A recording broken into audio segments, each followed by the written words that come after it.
ಓಂ ಶಾಂತಿ. ನಮ್ಮ ಚಾನೆಲ್ ವಿಡಿಯೋಗಳ ಹೆಚ್ಚಿನ ಮಾಹಿತಿಗಾಗಿ ಸಬ್ಸ್ಕ್ರೈಬ್ ಬಟನ್ಗೆ ಕ್ಲಿಕ್ ಮಾಡಿ ನಮ್ಮ ಚಾನೆಲ್ಗೆ ಸಬ್ಸ್ಕ್ರೈಬ್ ಮಾಡಿ. ಈ ವಿಡಿಯೋ ಇಷ್ಟವಾದಲ್ಲಿ ಲೈಕ್ ಮಾಡಿ, ಶೇರ್ ಮಾಡಿ ಹಾಗೂ ಕಮೆಂಟ್ ಮಾಡಿ.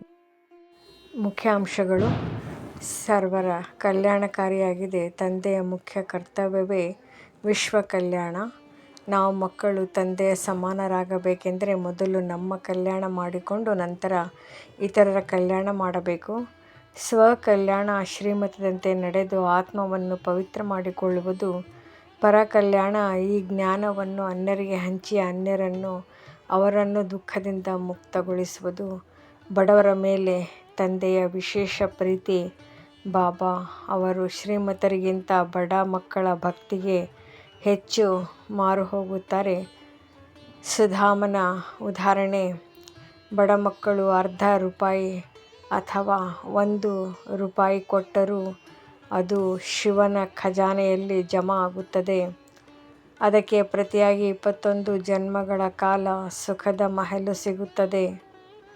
ಶ್ರೀಮಂತರಿಗೆ ಈ ಹಳೆಯ ಪ್ರಪಂಚವನ್ನು ಬಿಡಲು ಭಯವಿರುತ್ತದೆ, ಆದರೆ ಬಡವರು ಬೇಗನೆ ಜಾಗೃತರಾಗುತ್ತಾರೆ.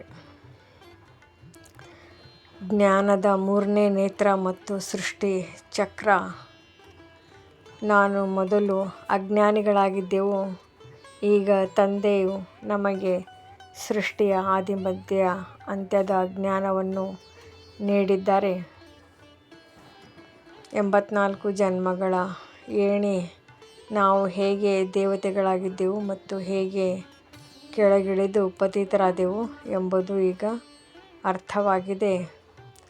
ರಾಜಯೋಗ: ಇದು ಕೇವಲ ಓದುವುದಲ್ಲ, ಆತ್ಮವನ್ನು ಪರಮಾತ್ಮನೊಂದಿಗೆ ಜೋಡಿಸಿ ವಜ್ರದಂತಹ ಜೀವನ ಮಾಡಿಕೊಳ್ಳುವ ವಿದ್ಯೆಯಾಗಿದೆ. ಧಾರಣೆಗಾಗಿ ವಿಶೇಷ ಅಂಶಗಳು. ವಿಷಯ: ಪಾಲಿಸಬೇಕಾದ ರೀತಿ. ಖುಷಿಯ ನಶೆ. ಸದಾ ನೆನಪಿಡಿ, ನಾವು ವಿಶ್ವದ ಮಾಲೀಕರಾಗುತ್ತಿದ್ದೇವೆ. ಜೋಳಿಗೆ ತುಂಬಿಸಿಕೊಳ್ಳುವುದು. ಜ್ಞಾನ ರತ್ನಗಳಿಂದ ಬುದ್ಧಿಯನ್ನು ತುಂಬಿಸಿಕೊಳ್ಳಿ. ಆಹಾರ ಶುದ್ಧತೆ. ಆಹಾರ ಮತ್ತು ಪಾನೀಯಗಳು ತಂದೆಯ ನೆನಪಿನಲ್ಲಿ ಶುದ್ಧವಾಗಿರಲಿ. ಸೇವಾ ಮನೋಭಾವ. ಎಲ್ಲೆಡೆ ಸೇವಾ ಕೇಂದ್ರಗಳನ್ನು ತೆರೆಯುವ ಅಥವಾ ಸೇವೆಯಲ್ಲಿ ಸಹಕರಿಸುವ ಆಸಕ್ತಿ ಇರಲಿ. ವರದಾನ: ಒಬ್ಬ ತಂದೆಯ ಪ್ರೀತಿಯಲ್ಲಿ ತಲ್ಲೀನರಾಗಿ. ಲವಲೀನ: ನೀವು ಮಾತನಾಡುವ ಒಂದೊಂದು ಶಬ್ದವೂ ಇತರರ ಮೇಲೆ ಆತ್ಮಿಕ ಮಂತ್ರದಂತೆ ಕೆಲಸ ಮಾಡಲಿ.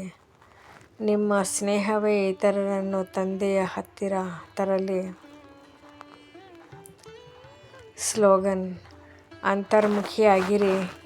ನಿಮ್ಮಲ್ಲಿರುವ ಲೈಟ್ ಬೆಳಕು ಮತ್ತು ಮೈಟ್ ಶಕ್ತಿ ಮೂಲಕ ಸದಾ ಯೋಗಿ ಆತ್ಮಗಳಾಗಿ ಸ್ಥಿತರಾಗಿರಿ. ಯೋಗ ಅಭ್ಯಾಸಕ್ಕಾಗಿ ಒಂದು ಚಿಂತನೆ ಮಾಡೋಣ. ಕಣ್ಣುಗಳನ್ನು ಅರೆಮುಚ್ಚಿ. ನಿಮ್ಮನ್ನು ನೀವು ಒಂದು ಪ್ರಕಾಶಮಾನವಾದ ಜ್ಯೋತಿ ಬಿಂದು ಎಂದು ಭಾವಿಸಿ. ಪರಮಾತ್ಮ ಶಿವನಿಂದ ಜ್ಞಾನ ಮತ್ತು ಶಕ್ತಿಯ ಕಿರಣಗಳು ನಿಮ್ಮ ಮೇಲೆ ಬೀಳುತ್ತಿವೆ ಎಂದು ಅನುಭವ ಮಾಡಿ. ನಾನು ವಿಶ್ವ ಕಲ್ಯಾಣಕಾರಿ ಆತ್ಮ. ಈ ಹಳೆಯ ಪ್ರಪಂಚದ ವಿನಾಶದ ನಂತರ ನಾನು ಸುಖಧಾಮದ ಮಹಲನ್ನು ಸೇರಲಿದ್ದೇನೆ ಎಂಬ ದೃಢ ನಿಶ್ಚಯದೊಂದಿಗೆ 5 ನಿಮಿಷ ಶಾಂತವಾಗಿ ಕುಳಿತುಕೊಳ್ಳಿ. ಬೇಹದ್ದಿನ ಖುಷಿ ಬಗ್ಗೆ ತಿಳಿಯೋಣ. ಹೊರಗಿನ ಜಗತ್ತು ಅಸ್ತವ್ಯಸ್ತವಾಗಿದ್ದರೂ ಒಬ್ಬ ತಂದೆಯ ಆತ್ಮನಾಗಿ ನಾವು ಸದಾ ಖುಷಿಯಲ್ಲಿರುವುದು ಹೇಗೆ ಎಂಬ ಬಗ್ಗೆ ನಾವು ಕೆಲವು ಸೂತ್ರಗಳನ್ನು ಮನನ ಮಾಡೋಣ, ಅಭ್ಯಾಸ ಮಾಡೋಣ. ಕವಡೆಯ ಬದಲು ವಜ್ರ ಎಂಬ ಸ್ಮೃತಿ. ಇಂದಿನ ಮುರಳಿಯಲ್ಲಿ ಬಾಬಾ ಹೇಳಿದ್ದಾರೆ, ಈ ಹಳೆಯ ಪ್ರಪಂಚವು ಕವಡೆಯ ಸಮಾನ. ಇಲ್ಲಿನ ಲಕ್ಷ ಕೋಟಿಗಳು ಸಹ ವ್ಯರ್ಥವಾಗಲಿವೆ. ಅಭ್ಯಾಸ ಮಾಡೋಣ. ನಮ್ಮ ಜೀವನದಲ್ಲಿ ಯಾವುದಾದರೂ ನಷ್ಟವಾದಾಗ ಅಥವಾ ಕಷ್ಟ ಬಂದಾಗ, ನಾನು ಕವಡೆಯನ್ನು ಕಳೆದುಕೊಂಡು 21 ಜನ್ಮಗಳ ವಜ್ರದಂತಹ ರಾಜ್ಯ ಪದವಿಯನ್ನು ಪಡೆಯುತ್ತಿದ್ದೇನೆ ಎಂದು ನೆನಪಿಸಿಕೊಳ್ಳಿ. ಆಗ ದುಃಖವು ಮಾಯವಾಗಿ ಖುಷಿ ಸ್ಥಿರವಾಗುತ್ತದೆ. ನಾಟಕದ ಜ್ಞಾನ, drama knowledge, drama wheel, drama ಚಕ್ರ.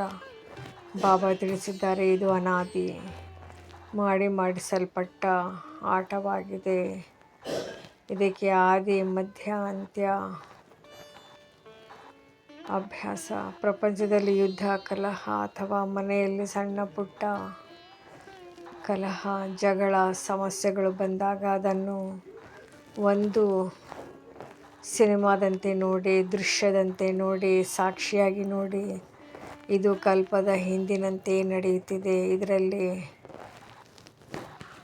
ನನ್ನ ಕಲ್ಯಾಣವೇ ಅಡಗಿದೆ. ಇದು ಆ್ಯಸ್ ಇಟ್ ಈಸ್ ರಿಪೀಟ್ ಆಗ್ತಾ ಇದೆ ಎಂದು ತಿಳಿದುಕೊಂಡರೆ ಮನಸ್ಸು ಸದಾ ಶಾಂತವಾಗಿರುತ್ತದೆ. ಮನಸ್ಸಿನಲ್ಲಿ ನೆಮ್ಮದಿ ಉಂಟಾಗುತ್ತದೆ. ಸುಧಾಮನ ಭಾವನೆ ತಿಳಿಯೋಣ. ಬಾಬಾ ಅವರು ಬಡ ಮಕ್ಕಳ 8 ಸಹ ಅವರು ₹1 ಬಹಳ ಖುಷಿ ಪಡುತ್ತಾರೆ. ಏಕೆಂದರೆ ಬಡವರು ತಮ್ಮಲ್ಲಿ ಏನೂ ಇಲ್ಲದಿದ್ದರೂ ಇದ್ದದ್ದನ್ನು ಕೊಟ್ಟಿರುತ್ತಾರೆ. ಅದಕ್ಕೋಸ್ಕರ ಬಾಬಾ ಖುಷಿ ಪಡುತ್ತಾರೆ. ಅಭ್ಯಾಸ. ನಮಗೆ ಬಹಳಷ್ಟು ಜ್ಞಾನ ಗೊತ್ತಿಲ್ಲದಿದ್ದರೂ ಅಥವಾ ದೊಡ್ಡ ಸೇವೆ ಮಾಡಲು ಸಾಧ್ಯವಾಗದಿದ್ದರೂ ಸಹ ನಾವು ಮಾಡುವ ಒಂದು ಸಣ್ಣ ಶುಭ ಸಂಕಲ್ಪ ಅಥವಾ ಸಣ್ಣ ಸೇವೆ ಕೂಡ ಬಾಬಾರವರಿಗೆ ಹೃದಯವನ್ನು ಗೆಲ್ಲುತ್ತದೆ ಎಂಬ ನೆನಪಿರಲಿ. ಈ ತಂದೆಯ ಮೇಲಿನ ಪ್ರೀತಿಯೇ ನಮ್ಮ ದೊಡ್ಡ ಖುಷಿಯಾಗಿದೆ. ಇಂದಿನ ವಿಶೇಷ ಅಭ್ಯಾಸ ಮಾಡೋಣ. ದಿನವಿಡೀ ಕೆಲಸ ಮಾಡುವಾಗ ಮಧ್ಯೆ 1 ನಿಮಿಷ ನಿಂತು, ನಾನು ಜ್ಯೋತಿ ಸ್ವರೂಪ ಆತ್ಮ, ವಿಶ್ವದ ಮಾಲೀಕನಾಗುವ ರಾಜಕುಮಾರ ಅಥವಾ ರಾಜಕುಮಾರಿ, ನನ್ನ ತಂದೆ ಸ್ವಯಂ ಭಗವಂತ ಎಂಬ ನಶೆಯನ್ನು ಅನುಭವಿಸಿ. ನಾವು ಸರ್ವಿಸ್ ಪ್ಲ್ಯಾನ್ ಯೋಜನೆ ಮಾಡುವುದು. ಬಾಬಾ ಹೇಳಿದ್ದಾರೆ, ತಂದೆಯು ಸರ್ವರ ಕಲ್ಯಾಣಕಾರಿ ಮತ್ತು ವಿಶ್ವ ಕಲ್ಯಾಣ ಮಾಡಬೇಕಾಗಿದೆ. ಇದಕ್ಕಾಗಿ ಸರಳ ಸೇವೆಗಳನ್ನು ಮಾಡೋಣ. ಮನಸಾ ಸೇವೆ, ವಿಶ್ವ ಕಲ್ಯಾಣಕಾರಿ ಸ್ಥಿತಿ. ಇದು ಅತ್ಯಂತ ಶ್ರೇಷ್ಠ ಮತ್ತು ಗುಪ್ತ ಸೇವೆ ಯೋಜನೆ. ಇಂದು ನೀವು ಕೆಲಸ ಮಾಡುವಾಗ ಅಥವಾ ರಸ್ತೆಯಲ್ಲಿ ಹೋಗುವಾಗ ಸಿಗುವ ಪ್ರತಿಯೊಬ್ಬ ಆತ್ಮರಿಗೂ ಮನಸ್ಸಿನಲ್ಲೇ ಸುಖೀ ಭವ, ಶಾಂತ ಭವ ಎಂದು ಹಾರೈಸಿ. ಭಾವನೆ. ಎಲ್ಲರೂ ಕಾಮಚಿತೆಯಲ್ಲಿ ಸುಟ್ಟು ಸ್ಮಶಾನವಾಗಿದ್ದಾರೆ. ನಾನು ಅವರಿಗೆ ಜ್ಞಾನದ ಅಮೃತವನ್ನು ನೀಡಿ ತಂಪು ಮಾಡಬೇಕು ಎಂಬ ದಯೆ ನಿಮ್ಮಲ್ಲಿ ಇರಲಿ. ಮುಖದ ಮೂಲಕ ಸೇವೆ ಅಂದರೆ ಖುಷಿಯ ಪ್ರದರ್ಶನ. ಬಾಬಾ ಹೇಳಿದ್ದಾರೆ, ಬೇಹದ್ದಿನ ಖುಷಿಯನ್ನು ಮುಖದಲ್ಲಿ ಕಾಣಿಸಬೇಕು. ಯೋಜನೆ. ನಿಮ್ಮ ಕುಟುಂಬದವರು ಅಥವಾ ಸ್ನೇಹಿತರ ಜೊತೆ ಮಾತನಾಡುವಾಗ ಇಂದು ಜಗತ್ತಿನಲ್ಲಿ ನಡೆಯುತ್ತಿರುವ ಅಶಾಂತಿಯ ಬಗ್ಗೆ ಚಿಂತಿಸುವ ಬದಲು, ಬಹಳ ಒಳ್ಳೆಯ ಕಾಲ, ಸತ್ಯಯುಗ ಬರುತ್ತಿದೆ ಎಂಬ ಭರವಸೆಯ ಮಾತುಗಳನ್ನಾಡಿ. ಗುರಿ. ನಿಮ್ಮ ಮುಖದಲ್ಲಿನ ನಗು ಮತ್ತು ಸ್ಥಿರತೆಯನ್ನು ನೋಡಿ ಇತರರು ಇವರಲ್ಲಿ ಇಷ್ಟೊಂದು ಖುಷಿ ಮತ್ತು ಧೈರ್ಯ ಹೇಗೆ ಎಂದು ಕೇಳುವಂತಾಗಲಿ. ಸಂಪರ್ಕ ಸೇವೆ ಸಂದೇಶ ನೀಡುವುದು. ಇಂದಿನ ಮುರಳಿಯಲ್ಲಿ ಬಾಬಾ ತಿಳಿಸಿಕೊಟ್ಟಿದ್ದಾರೆ. ಸುಧಾಮನ ಉದಾಹರಣೆ ನೀಡಿದ್ದಾರೆ.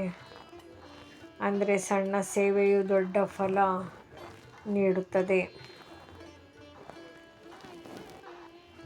ಯೋಜನೆ ನಿಮ್ಮ ಆತ್ಮೀಯರಿಗೆ ಒಂದು ಸಣ್ಣ ಫೋನ್ ಕರೆ ಅಥವಾ ಮೆಸೇಜ್ ಮೂಲಕ ಈ ಒಂದು ಪತ್ರವನ್ನು ತಿಳಿಸಿ ಸತ್ಯವನ್ನು ತಿಳಿಸಿಕೊಡಿ. ನಾವು ಈ ದುಃಖದ ಪ್ರಪಂಚದ ನಟರು ಮಾತ್ರ. ನಮ್ಮ ನಿಜವಾದ ತಂದೆ ಶಿವಬಾಬಾ ನಮಗೆ ಸುಖದ ಆಸ್ತಿ ಕೊಡಲು ಬಂದಿದ್ದಾರೆ. ವಿಶೇಷತೆ, ಯಾರಾದರೂ ಕಷ್ಟದಲ್ಲಿದ್ದರೆ ಅವರಿಗೆ ಮನ್ಮನಾಭವ ತಂದೆಯನ್ನು ನೆನಪು ಮಾಡಿ ಎಲ್ಲವೂ ಸರಿಯಾಗುತ್ತದೆ ಎಂಬ ಮಂತ್ರವನ್ನು ಕಲಿಸಿಕೊಡಿ. ಇಂದಿನ ವಿಶೇಷ ಸೇವಾ ಟಾಸ್ಕ್. ಇಂದು ರಾತ್ರಿ ಮಲಗುವ ಮೊದಲು ಇಡೀ ದಿನದಲ್ಲಿ ನೀವು ಎಷ್ಟು ಆತ್ಮಗಳಿಗೆ ಶಾಂತಿಯ ವೈಬ್ರೇಷನ್ ನೀಡಿದ್ದೀರಿ ಎಂದು ಬಾಬಾರವರಿಗೆ ನಿಮ್ಮ ಪತ್ರ ಚಾರ್ಟ್ ಬರೆಯಿರಿ. ₹1 ನೀಡಿದ ಸುಧಾಮನಿಗೆ ಮಹಲು ಸಿಕ್ಕಂತೆ ನೀವು ನೀಡುವ ಒಂದು ಸಣ್ಣ ಶುಭ ಭಾವನೆಗೆ ಬಾಬಾ ನಿಮಗೆ ವಿಶ್ವದ ರಾಜ್ಯ ಭಾಗ್ಯ ನೀಡುತ್ತಾರೆ. ಓಂ ಶಾಂತಿ. ಈ ವಿಡಿಯೋ ಇಷ್ಟವಾದಲ್ಲಿ ಹೆಚ್ಚಿನ ವಿಡಿಯೋಗಳ ಮಾಹಿತಿಗಾಗಿ ನಮ್ಮ ಚಾನಲ್ಗೆ ಸಬ್ಸ್ಕ್ರೈಬ್ ಮಾಡಿ. ತಮಗೆ ವಿಡಿಯೋ ನೋಟಿಫಿಕೇಷನ್ ಸಿಗ್ತಾ ಇರುವುದು. ಧನ್ಯವಾದಗಳು.